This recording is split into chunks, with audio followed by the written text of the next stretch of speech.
Pinayuktok ng kahirapat pandemya itong mundong labis na nagdurusa. Salat na nga, sa yamang nakukuha, biktima na nga ng mga politikong silaw sa pera, sagana na nga sa problema. Dumagdag pa itong pandemya.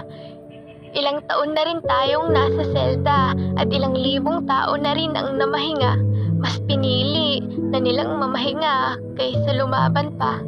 Kaawa-awa ang naiwan nilang pamilya, hindi man lang nabigyan ng pagkakataong makita ang mahal nila. Ipapasok sa ospital na may dalang pag-asang magagamot pa ang mahal nila, ngunit nang ilabas ay abo na. Sabay sa pag-agos ng mga luha, dama ko ang sakit at awa. Bakit kailangang humantong sa ganito? Bakit parang ang ikli na lang ng buhay ng isang tao? Bakit hanggang ngayon hindi pa rin lumalaya ang mundo?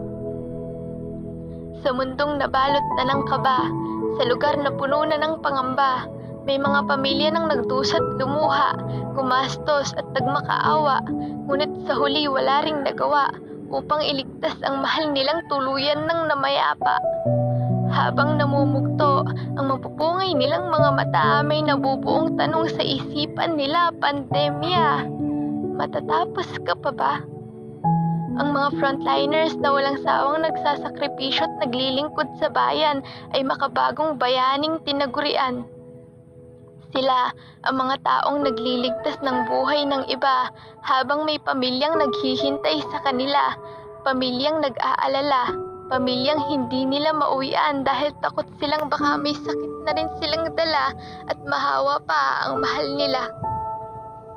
Nakalulungkot isipin na sa ganitong panahon, kasakiman pa rin ang umiiral. Bakit hindi na lang palaganapin ang pag-ibig? Bakit hindi na lang magkapit-kapit bisig? Bakit hindi na lang pagtibayin ang pananalig? Dahil hindi talaga lalaya ang daigdig mula sa matagal nitong pagkakalupig kung hanggang ngayon nananatiling sarado ang ating pandinig sa hinaing ng bawat isang salipunan ay nawawalan na ng tinig. Palaganapin ang pag-ibig, magkapit-kapit bisig, pagtibayin ng pananalig, tanging paraang aking nababatid upang lumaya ang ating daigdig sa pandemyang matagal na tayong nilulupig.